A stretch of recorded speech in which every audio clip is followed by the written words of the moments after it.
So how did this whole switch affect you and your plans? Well, actually, as a fighter, you have the mindset to always be prepared for the unpreparable. So everything, you always know that something is gonna happen during training camp. Somebody get injured, opponent or you, or like this. The last week they switch the show to another city. So when it came, we were just waiting, like something is gonna happen, And then we heard this, like, come on. So it's the mindset is you just gotta be ready and refocus.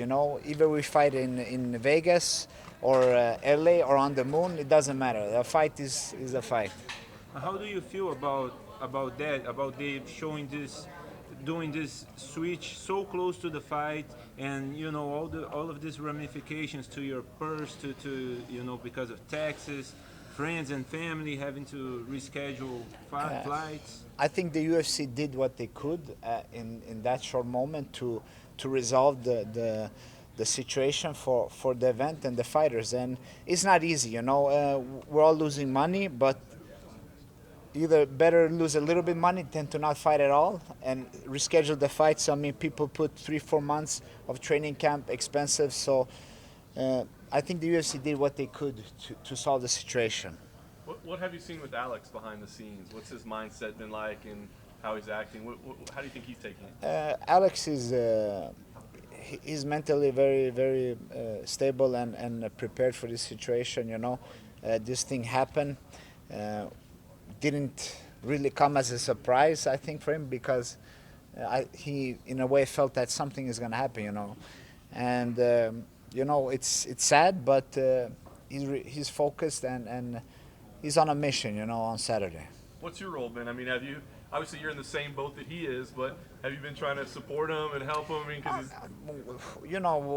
We're mentally both preparing for a fight, so we just refocused and took it for what it was. It's nothing that you can do about.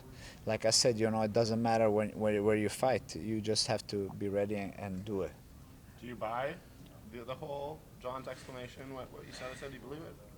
Uh, I mean, I'm not an expert in this area, or in any way like really really studied the science about it, but I think like if you have something in your body, it's not right.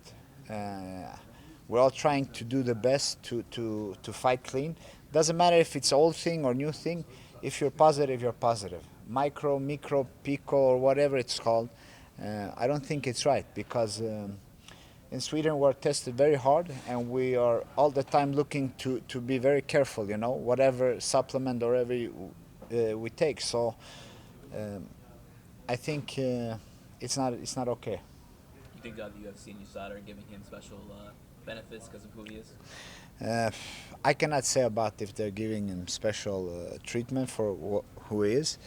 Um, is he a big fighter? Is he a favorite? Yes. So does it happen that people get a little bit break? That happens. But in this situation, I'm not the person to say this is the fact.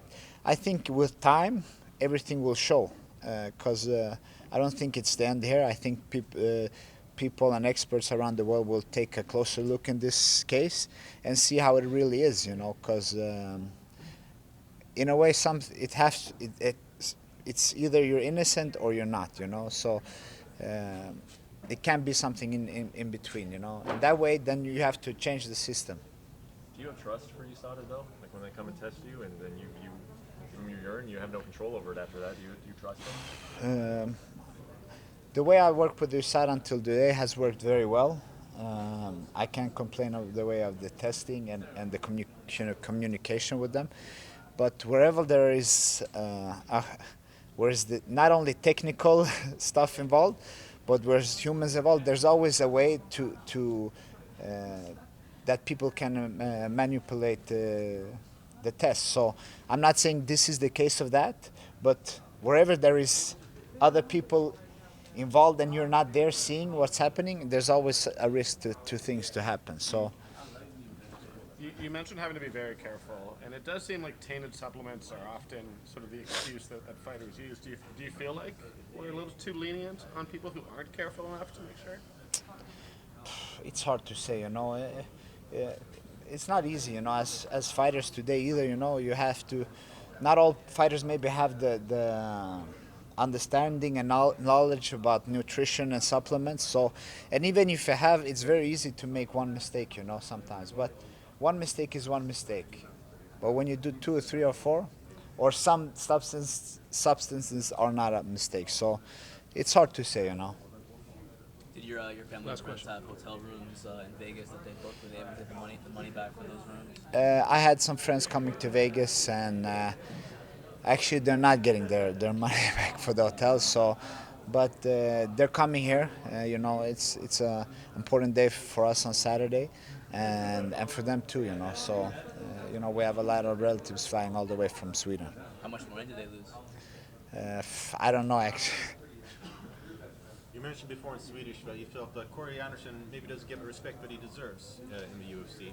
He's right now ranked at number 10 in the division. If you could decide, where would you rank him?